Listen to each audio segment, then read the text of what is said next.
우리 하나님의 말씀 시편 50편 16절에서 21절까지 있는 말씀 봅니다. 시편 50편 16절에서 21절까지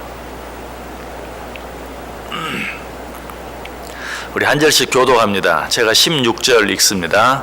악인에게는 하나님이 이르시되 내가 어찌하여 내 율례를 전하며 내 언약을 내 입에 두느냐.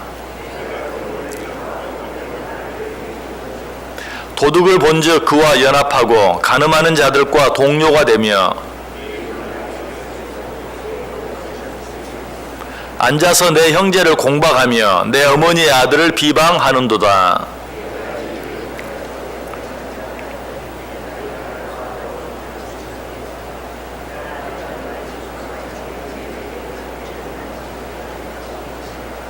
아멘.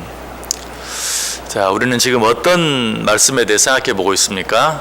하나님이 기쁘시게 받으실 수 있는 제사가 어떤 제사인가?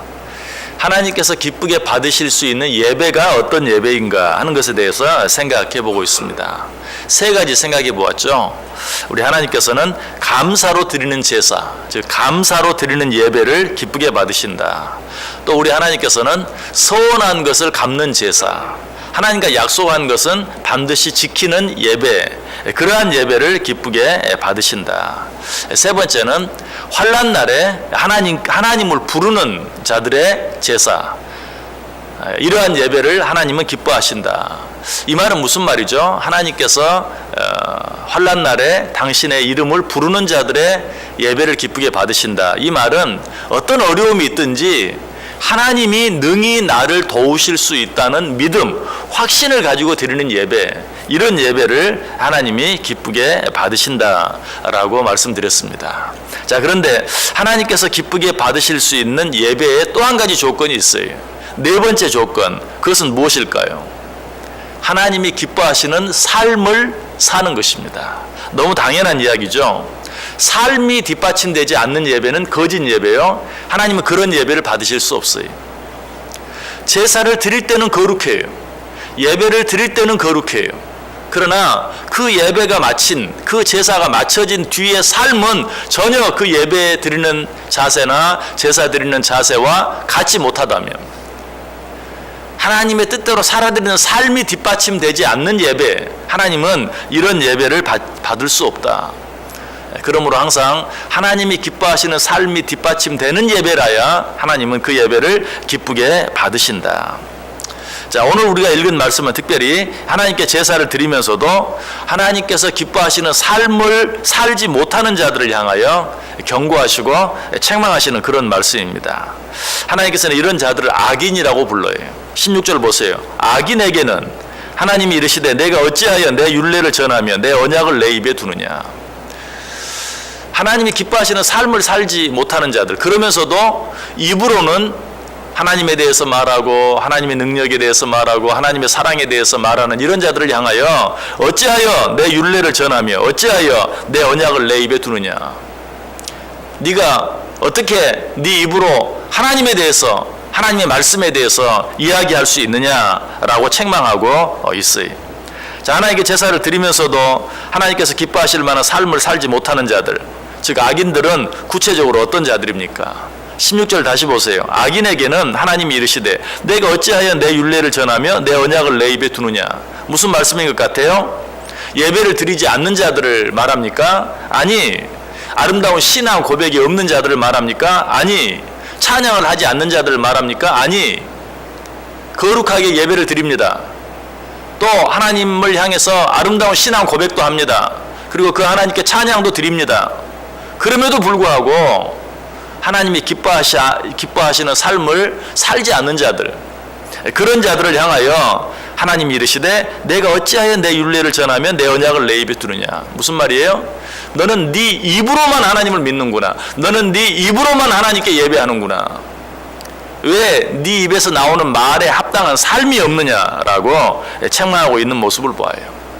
입으로는 전지전능하신 하나님, 그렇게 말하면서도 모든 일을 자기 힘으로만 하려고 하고 자기 능력만 의지하고 사는 자, 이런 자가 바로 이런 자들이죠. 또 입으로는 은혜의 하나님이라고 말하면서도 은혜로 사는 자처럼 말하고 행동하는 것이 아니라 마치 자기가 잘나서 선도 행하고 좋은 일도 행하고 그래서 늘 자기 자랑이 그 입에서 끊이지 않는 이런 자들을 지금 하나님께서는 악인이라고 이야기하고 있는 것을 보아요.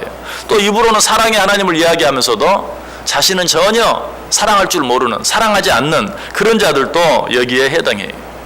무엇보다도 입으로는 무소부재하신 하나님, 편지하신 하나님, 천지에 충만하신 하나님이라고 말하면서도 예배하는 장소에서만 거룩하지 그 장소만 벗어나면 마치 하나님이 계시지 않는 것처럼 말하고 행동하는 이런 자들을 지금 성경은 악인이다.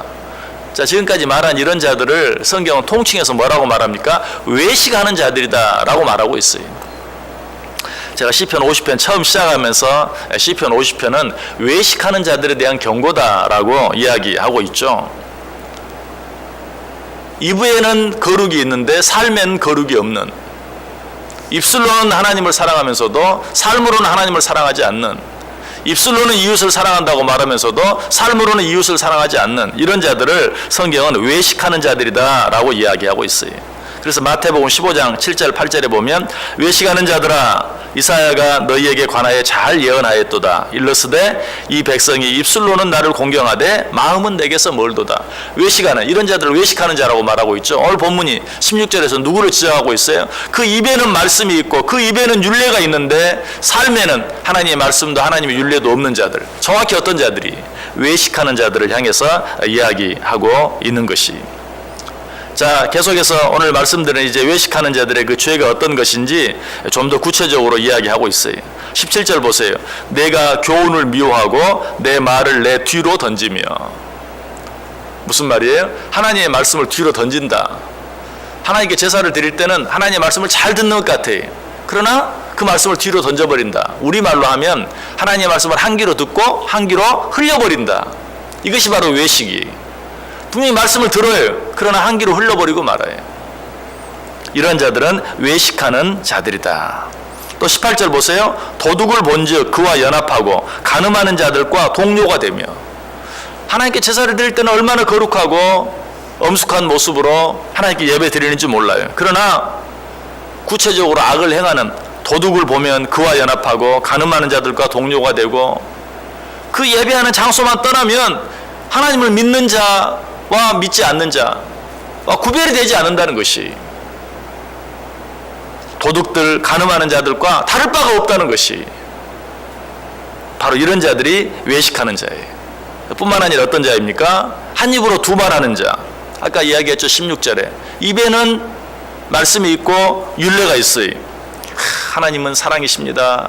하나님은 당신을 사랑하십니다 라고 말하면서도 정말 그 하나님의 사랑을 믿고 감사하는 삶을 살지 못하고, 하나님은 당신을 사랑합니다 라고 말하면서도 내 이웃을 전혀 사랑하지 못하는 그런 자들, 이런 자들을 지금 오늘 본문 악인이다, 이런 자들이 외식하는 자들이다 라고 이야기하고 있어요. 무엇보다도 같은 입으로 거짓말을 하고 형제를 공박하고 비방한다 라고 말씀하고 있는 것을 봐요.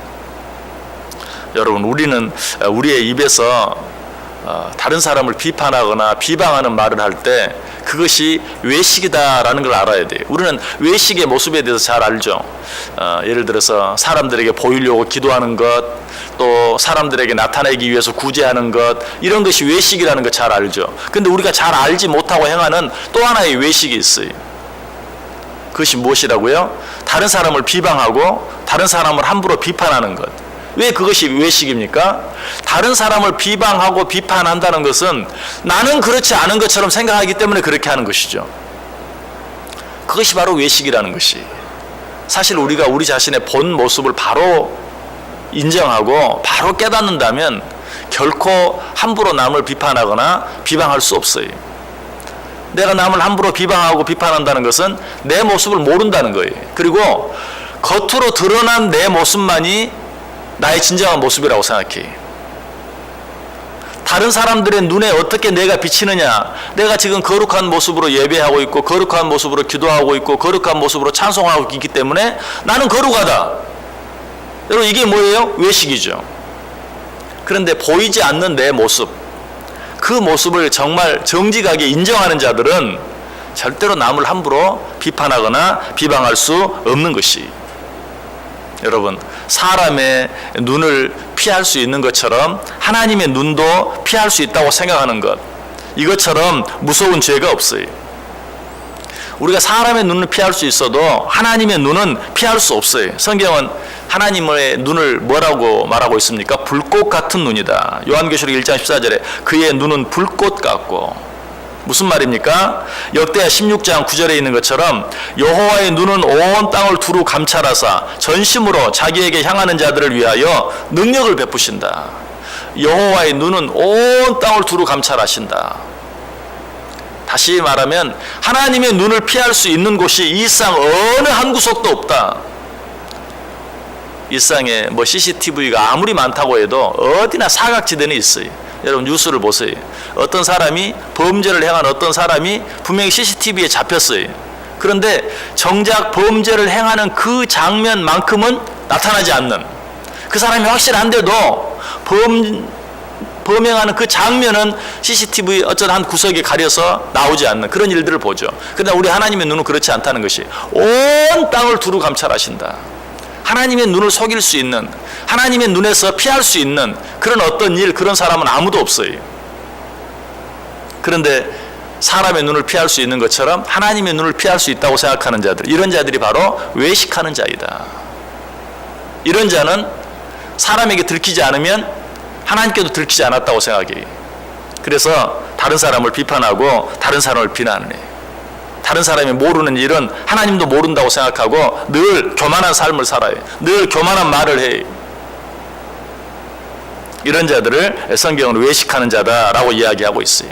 자, 오늘 본문은 이런 자들을 어떻게 경고합니까? 21절 보세요. 그러나 내가 너를 책망하여 내 죄를 내 눈앞에 낱낱이 드러내리라. 너는 사람들이 보지 못한 것은 나도 보지 못했다고 생각하는구나. 아니다. 나는 다 알고 있고 다 보고 있다. 그러므로 그 모든 일들을 때가 되면 낱낱이 드러내리라. 여러분, 그래서 히브리서 기자가 히브리서 4장 13절에 뭐라고 말하죠? 지으신 것이 하나도 그 앞에 나타나지 않음이 없고 우리의 결산을 받으실 이의 눈앞에 만물이 벌거 벗은 것 같이 드러나리라. 이 세상에서 가장 어리석은 사람이 있다면 어떤 사람일까요? 외식하는 사람이. 왜 그 사람이 가장 어리석은 사람입니까? 하나님의 눈을 피할 수 있다고 생각하기 때문에 어리석은 사람이에요. 제가 역시 시편 50편 시작하면서 말씀드렸죠. 엑스레이를 찍으러 가면서 겉옷만 단정하게 챙기는 그런 사람이 있다면, 겉옷만 잘 챙겨 입으면 내 속은 아무래도 상관이 없다고 생각하는 사람이 있다면 그 사람이야말로 가장 어리석은 사람이다.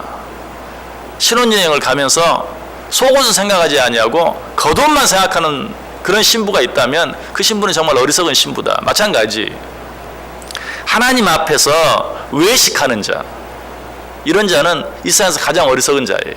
왜? 하나님의 눈을 피할 수 있다고 생각하는 자이기 때문에 그래요.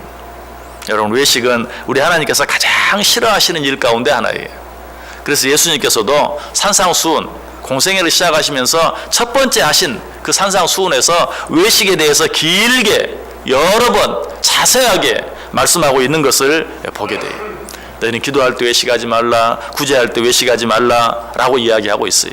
그러나 아까 말씀드렸던 것처럼 그런 것만 외식이 아니, 다른 사람을 비방하고 비판하는 것, 그것도 결국은 자기는 그렇지 않은 것처럼 생각하는 것이기 때문에 그것도 외식이다. 교만한 것, 그것도 외식이다. 왜? 자기의 죄를 들키지 않았다고 생각하기 때문에, 하나님도 모른다고 생각하기 때문에 교만해. 하나님이 다 아신다고 생각하면 절대로 이 세상에 교만할 수 있는 사람이 없는 것이, 진정으로 외식하지 않는 자는 다른 사람의 잘못보다 자기의 잘못을 더 잘 알아요. 여러분, 내가 아무리 잘 아는 다른 사람이 있다고 생각해 보세요. 그러나 분명한 것은 그 사람보다 내가 나를 더 잘 알아요. 여러분이 만약 어떤 사람의 죄, 어떤 사람의 잘못을 10가지를 안다고 생각해 보세요. 그러면 나 자신의 죄, 나 자신의 잘못은 10가지만 압니까? 아니, 20가지, 30가지, 100가지를 알아요. 그렇기 때문에 교만할 수 없어요.